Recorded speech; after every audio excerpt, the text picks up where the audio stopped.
नमस्कार। समय संवाद में आपका स्वागत है। मैं हूं सर्वेश कुमार सिंह।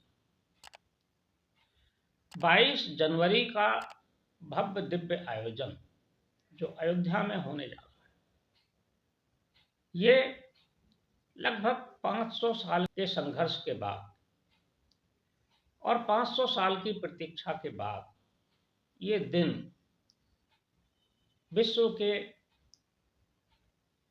हिंदू समाज ने या कहें भारतीय संस्कृति के देशों ने ये दिन देखने की उत्सुकता है और वो दिन नजदीक आ रहा है। पूरा देश भगवा में है, पूरा देश राम में है, या यूं कहें कि पूरा विश्व राम में है और पूरा विश्व भगवा में है तो अतिशयोक्ति नहीं। भारत के सांस्कृतिक और धार्मिक संबंध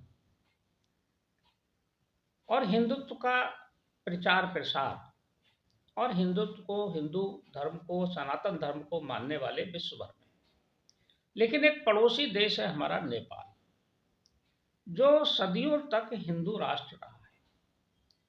हालांकि आज वो धर्मनिरपेक्ष देश की श्रेणी में आ गया है, सेकुलर हो गया है, जब से वहाँ लोकतंत्र की बहाली हुई है, राजशाही खत्म हुई है। लेकिन वहाँ की जो विरासत है और जो वहाँ का मूल आधार है वो आज भी सांस्कृतिक और धार्मिक है। धार्मिक आस्था और सांस्कृतिक मूल्यों के प्रति निष्ठा नेपाल के जनमानस में कूट कूट कर भरी हुई है। भारत और नेपाल का संबंध बहुत सदियों का है। दोनों की एक संस्कृति है, एक ही विरासत है। भगवान राम का संबंध भी नेपाल से रहा है। नेपाल के जनकपुर में भगवान राम की ससुराल थी। माता सीता जी का आगमन हुआ था, उनका लालन पालन पोषण वहीं हुआ। भगवान राम का विवाह जनकपुर में हुआ। अब भगवान राम अपने नए घर में विग्रह के रूप में विराजित होने जा रहे हैं।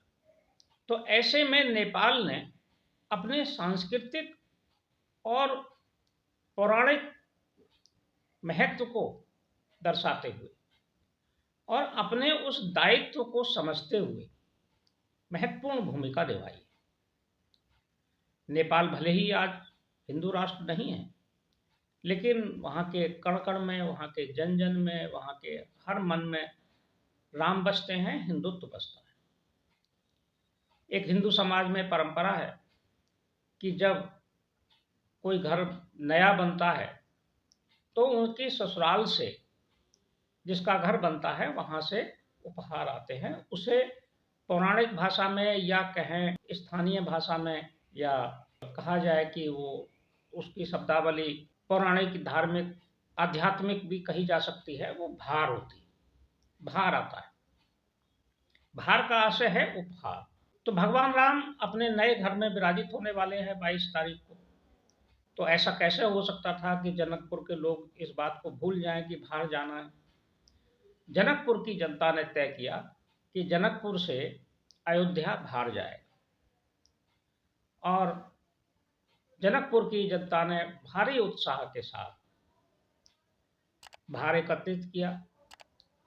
जनकपुर के जानकी महल ट्रस्ट, जानकी मंदिर ट्रस्ट के मुख्य पुजारी और जनकपुर के मेयर दोनों लोग भारी जन समुदाय के साथ जनकपुर से चले और वे कल अयोध्या पहुंच गए भार लेकर।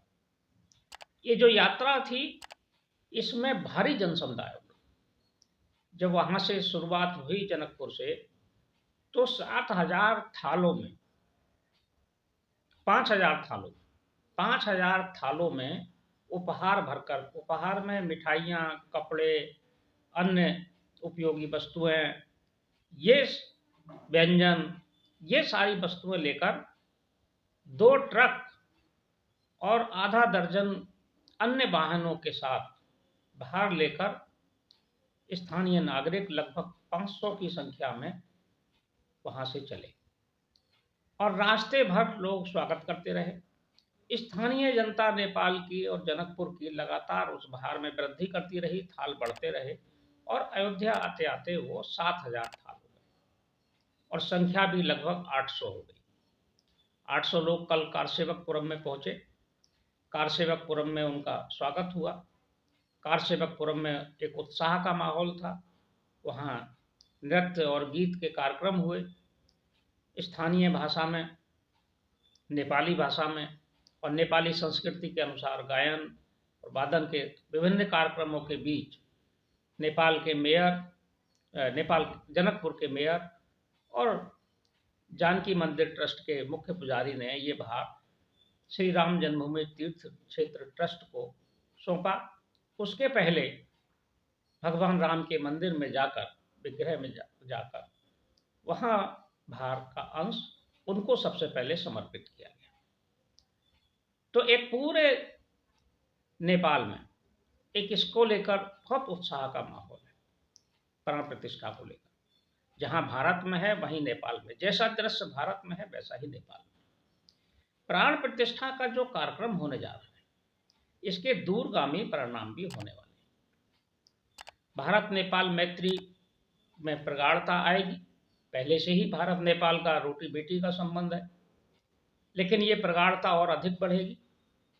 दोनों के सांस्कृतिक और आध्यात्मिक संबंध और अधिक मजबूत होंगे। दोनों के बीच सौहार्द बढ़ेगा और ये भारत नेपाल की सांस्कृतिक एकता के लिए, मैत्री के लिए ये मील का पत्थर साबित हुआ। जो आस्था आज हम भारत में देखते हैं, नेपाल में उससे कहीं भी कम नहीं है। नेपाल अपनी जिम्मेदारियों को निभाने में हमेशा अग्रणी रहा है और एक बार फिर नेपाल ने अपनी जो विरासत को याद रखते हुए अपने सांस्कृतिक और जो उनके नैतिक मूल्य हैं, या कहा जाए जो उनके दायित्व हैं, उनका निर्वहन किया है। समय संवाद में आज बस इतना ही। कल फिर मिलेंगे किसी एक खास विषय के साथ। तब तक के लिए मैं सर्वेश कुमार सिंह आपसे विदा लेता हूँ। नमस्कार।